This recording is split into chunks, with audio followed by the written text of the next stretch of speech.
Dear students of LLB second year, this is lecture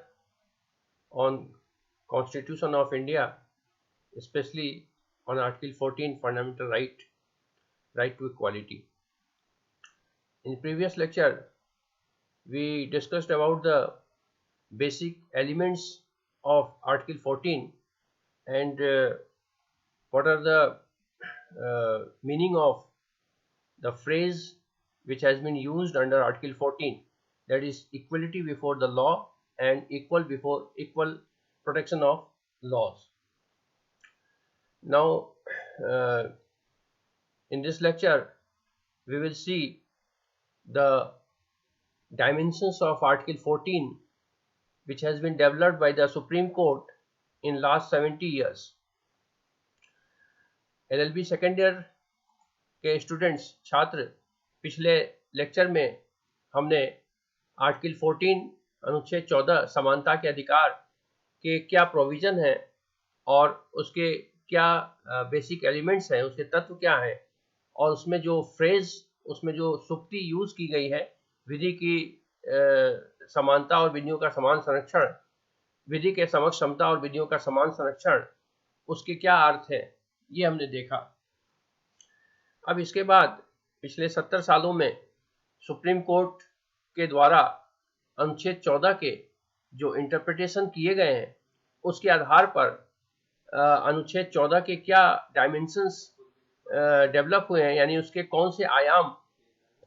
विकसित किए गए हैं, उसकी चर्चा हम इस लेक्चर में करेंगे। जैसा कि आप स्लाइड में देख रहे हैं, सबसे पहले एक E P Royappa versus state of Tamil Nadu का केस दिख रहा है। तो इस केस में जो सुप्रीम कोर्ट ने जजमेंट दिया, उस जजमेंट का जो इन्फरेंस निकल के आता है एक लाइन में, वो है कि article 14 is a protection against arbitrariness, यानी मनमानेपन के विरुद्ध संरक्षण है ये। The supreme court in E P Royappa versus state of Tamil Nadu has given a dynamic connotation to the equalizing principles। जो प्रिंसिपल्स आर्टिकल 14 में दिए गए हैं, उसको जो गवर्नमेंट एक्शन है उसके साथ एक सामंजस्य बनाने का प्रयास किया गया और इस जजमेंट में मुख्य रूप से ये बात उभर के आई कि अनुच्छेद 14 किसी भी प्रकार के मनमानेपन के विरुद्ध संरक्षण है। ये मनमानेपन के विरुद्ध संरक्षण कैसे है, इसको आगे कुछ और केसेस हैं जिसके माध्यम से हम समझ सकते हैं। स्लाइड में आप देख सकते हैं, जैसा कि the court declares this equalizing principles contained in article 14 as a founding faith of way of life must not be subject to a narrow pedantic or lexicographic approach. यानी सुप्रीम कोर्ट ने ये कहा कि बहुत दकियानुसी विचार के अनुसार अनुच्छेद 14 का इंटरप्रिटेशन नहीं किया जाएगा और ये एक नागरिकों में विश्वास पैदा करने के प्रति और उनकी जीवन की पद्धति को निर्धारित करता है। इसके पहले जब क्लास में ओरल लेक्चर होते थे तो उसमें बहुत सारी चीजें मैं वैसे जोड़ता था जो स्लाइड्स में इतना डिटेल पॉसिबल नहीं है, लेकिन यहाँ पे मैं आपको बता देता हूँ कि अगर आप कॉन्स्टिट्यूशन के जो 1950 से लेकर अब तक के केसेस हैं उसका आप क्रॉनिकल स्टडी करेंगे तो आपको पता चलेगा कि लगभग 73 से पहले और 73 के बाद केशवानंद भारती का केस 73 में डिसाइड हुआ था और 76 में मेनका गांधी का। तो लगभग ये जो 50 से लेकर 70 साल तक का 20 साल का डिकेड था, इस डिकेड में उच्चतम न्यायालय के जो निर्णय हैं वो बहुत ही नैरो अप्रोच के कहे जाते हैं, यानी मूल अधिकार के प्रति बहुत कोई उदारवादी फैसला सुप्रीम कोर्ट का देखने में नहीं आता है। लेकिन 70 ऑनवर्ड जो सुप्रीम कोर्ट के फैसले आए हैं वो क्रमशः जनता के मूलाधिकार को अधिक से अधिक दिए जाने वाले या उसके अधिक से अधिक फैलाव करने वाले जजमेंट्स रहे हैं। या अगर हम दूसरे शब्दों में कहें तो ये भी कह सकते हैं कि गवर्नमेंट एक्शंस को कटघरे में सुप्रीम कोर्ट ने खड़ा किया है और ये माना है कि संविधान का ज्यादा से ज्यादा व्यापक निर्वचन इस रूप में करना चाहिए कि वो लोगों के जीवन को बेहतर बना सके और लोगों का संविधान में विश्वास बढ़ सके, और इसके लिए जरूरी है कि उनके जो मूलाधिकार है उसका अधिक से अधिक विस्तार हो। और इस रूप में सुप्रीम कोर्ट ने गवर्नमेंट एक्शंस को हमेशा क्वेश्चन किया है और सरकार पर हमेशा लायबिलिटी आरोपित की है। तो इसी क्रम में अनुच्छेद 14 का जब उच्चतम न्यायालय ने निर्वचन किया तो उसमें यह कहा कि यह सरकार के किसी भी मनमाने एक्शंस के अगेंस्ट ये प्रोटेक्शन है। यानी कहीं पर भी ऐसा लग रहा है कि कोई चीज, कोई सरकारी एक्शन या कोई नियम या कोई कानून मनमाने तरीके से लाया गया है तो वह अनुच्छेद 14 का उल्लंघन होगा।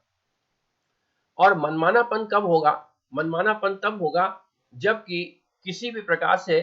नेचुरल राइट या प्राकृतिक न्याय के सिद्धांतों का वायलेशन किया गया हो। जस्टिस भगवती, जैसा कि आप पढ़े होंगे और अगर नहीं जानते अभी तक तो आप ये जान लीजिए कि एक संवैधानिक इतिहास में या सुप्रीम कोर्ट के निर्णयों के इतिहास में एक बड़ा टर्नआउट है जब जस्टिस भगवती, जस्टिस कृष्णा अय्यर जैसे जजेस आए और इन्होंने ही एक तरह से संविधान के जो निर्वचन है उसकी काया पलट कर दी। तो ईपी रोहपा के केस में जस्टिस भगवती ने, जो कि बाद में चीफ जस्टिस ऑफ इंडिया भी हुए, और उन्होंने अपने चंद्रचूड़ और जस्टिस कृष्णा अय्यर की ओर से फैसला देते हुए उन्होंने कुछ प्रिंसिपल्स लेट डाउन किए, या इसको प्रीपोजिशंस कह सकते हैं, उनकी उपधारणाएं कर सकते हैं। तो पिछले स्लाइड्स के क्रम में propounded the new concepts of equality from a positive point of view and observed, यानी जस्टिस भगवती ने अपने जस्टिस चंद्रचूड़ और जस्टिस कृष्णा अय्यर की ओर से लिखे हुए जजमेंट्स में कुछ पॉइंट्स ऑब्जर्व किए, संदर्भित किए। क्या? जैसे नया सबसे फर्स्ट ये पैराग्राफ, आप सेकंड पैराग्राफ देख सकते हैं। Equality is a dynamic concept with many aspects and dimensions and it cannot be cribbed, cabinet and confined। तो इक्वलिटी जो है, समानता का अधिकार जो है, एक गतिशील संकल्पना है और इस गतिशील संकल्पना को confined within traditional and doctrinaire limits, इसको किसी परंपरावादी या सिद्धांतवादी सीमाओं में नहीं बांधा जा सकता, इसको कैबिनेट नहीं किया सकता, यानी कुछ परिधियों में इसको बांधा नहीं जा सकता, उसको अवरोधित नहीं किया जा सकता। ये एक इक्वलिटी का जो कंसेप्ट है वो एक डायनेमिक कंसेप्ट है, यानी ये विकासवादी संकल्पना है और समय समय के साथ क्या इक्वल है इसकी परिभाषा समय समय पर सुप्रीम कोर्ट करती रही है। तो इस तरह से एकदम बिल्कुल इनका एक प्रोग्रेसिव विचार था कि जो पिछले 70 तक के दशकों में जो उच्चतम न्यायालय ने निर्णय दिए थे उससे एक अलग हटके अप्रोच था कि फंडामेंटल राइट के इंटरप्रिटेशन के समय आपको बहुत ही खुले मन से इसका विचार, इसका इंटरप्रिटेशन, निर्वचन करना चाहिए। और ये जो पैराग्राफ्स हैं वो एक क्रम में है, इसको समझने के हिसाब से छोटे छोटे क्रम में कर दिया गया है, टुकड़ों में कर दिया गया है, अदरवाइज ये पूरा पूरा यहाँ से यहाँ तक एक ही है। और इसको मैं एक बार इस तरह से पढ़ देता हूँ कि equality is a dynamic concept with many aspects and dimensions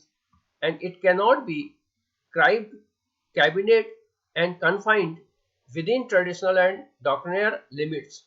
From a positive point of view, equality is an antithetic to arbitrariness. In fact, equality and arbitrariness are sworn enemies. One belongs to the rule of law in a republic while the other to the whim and caprice of a absolute monarch। यानी इसके एक तरफ तो साम्राज्यवादी विचारधारा है और दूसरी तरफ जनता के अधिकार है या रूल ऑफ लॉ है, विधि का शासन है। तो विधि का शासन ये कहता है कि विधि सुप्रीम है, जबकि सरकार की मनोदशा या सरकार की इच्छाएं सुप्रीम नहीं है। तो इसलिए इसके बीच में एक बैलेंस बनाने की बात की गई है और ये कहा गया है कि जब भी कोई सत्ता में जो भी हो, चाहे वो मोनार्की में हो, चाहे वो गवर्नेंस सिस्टम में हो, डेमोक्रेटिक सिस्टम में हो, सरकार की जो मनमानीपन है उसके विरुद्ध एक प्रकार का हथियार है जनता के पास, और ये उसी रूप में अनुच्छेद 14 को परिभाषित करते हैं।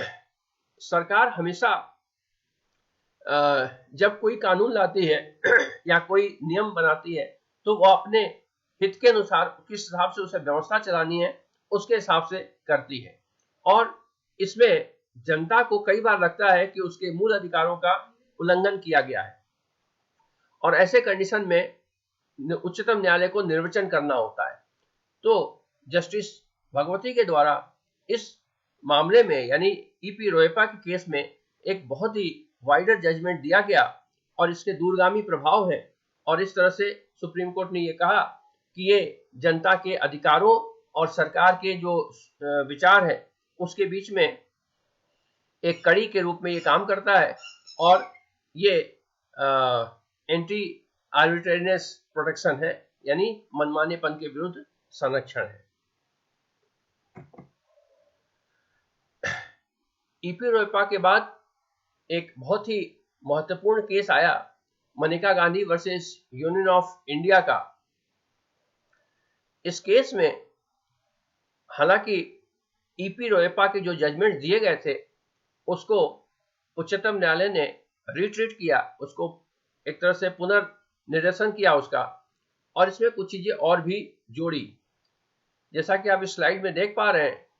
कि the supreme court reiterated the majority view in E P Royappa's case and emphasized on content and reach of the great equalizing principle enunciated in Article 14 stated, क्या कहा कि Article 14 strikes at arbitrariness in state action and ensure fairness and equality of treatment. The principle of reasonableness, which legally as well as philosophically is an essential element of equality or non-arbitrariness, pervades Article 14 like a brooding omnipresence। तो ये बहुत बड़ी बात supreme court ने कही कि the principle of reasonableness which legally as well as philosophically is an essential element. तो ये जो रिजनेबलनेस है, युक्तियुक्तता है, ये आर्टिकल 14 का बहुत बड़ा आधार है, और जहां पर भी रिजनेबलनेस नहीं होगा वहां पर मनमानापन होगा, और जब मनमानापन होगा तो आर्टिकल 14 का वायलेशन होगा, क्योंकि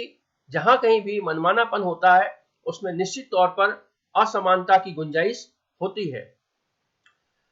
और रिजनेबलनेस या युक्तियुक्तता का अर्थ ये होता है कि जिसको जो मिलना चाहिए, जिसके लिए जो युक्तियुक्त है वो उसे देना चाहिए। यानी अगर सरकार की ओर से कोई भी नियम, कोई भी पॉलिसी, कोई भी कानून लाए जा रहे हैं तो उस कानून का एक युक्तियुक्त आधार होना चाहिए। अगर वो युक्तियुक्त आधार नहीं है तो वहां पर मनमानापन होगा। अगर बहुत सारे कुछ अधिकारियों को बहुत ज्यादा विवेकाधिकार दिया जाता है तो विवेकाधिकार भी अपने आप में एक तरह का मनमानापन क्रिएट करता है। तो अगर आप किसी एग्जाम्पल के तौर पर समझ सकते हैं कि अगर मान लीजिए सरकार ने वीकर सेक्शंस के लिए 1000 आवास बनाने का निर्णय लिया, तो सबसे पहले निर्धारित ये करना है कि वीकर सेक्शन में है कौन। वीकर सेक्शन को निर्धारित करने के लिए एक युक्तियुक्त पैमाइश होनी चाहिए, युक्तियुक्त पैमाना होना चाहिए। अगर वीकर सेक्शंस को निर्धारित करने के लिए कोई युक्तियुक्त पैमाना नहीं बनाया गया तो उन 1000 आवासों को आवंटित करने में अधिकारियों के द्वारा मनमानापन किया जा सकता है, और अगर ऐसा मनमानापन किया गया तो वो निश्चित तौर से असमानता के अधिकार का उल्लंघन होगा और फाइनली वो आर्टिकल 14 का भी उल्लंघन होगा। तो इस तरह से ईपी रोएपा के केस में जो आर्टिकल 14 है या जो समानता का अधिकार है उसको मनमानेपन के विरुद्ध संरक्षण बताया गया, और मेनका गांधी के केस में एक कदम और आगे बढ़कर उच्चतम न्यायालय ने उसे युक्तियुक्त आधार पर यानी युक्तिता के नियम पर कसा। तो कुल मिलाकर ईपी रोएपा और मेनका गांधी दोनों के केस का अगर आप ज्वाइंट इन्फरेंस निकालते हैं तो उसका अर्थ ये होता है कि कोई भी अगर अयुक्तियुक्त कार्य किया गया तो वह मनमाना होगा, और अगर वह मनमानापन है तो वह आर्टिकल 14 का वायलेशन होगा। तो आज के लिए इतना, और नेक्स्ट लेक्चर में हम फिर देखेंगे कि मेनका गांधी के बाद के और भी जो जजमेंट्स आए हैं उसमें सुप्रीम कोर्ट ने क्या इंटरप्रिटेशन किए हैं, और फिर इन सभी जजमेंट्स के आधार पर क्या प्रिंसिपल्स निकल के आए हैं। Okay, all the best, thank you.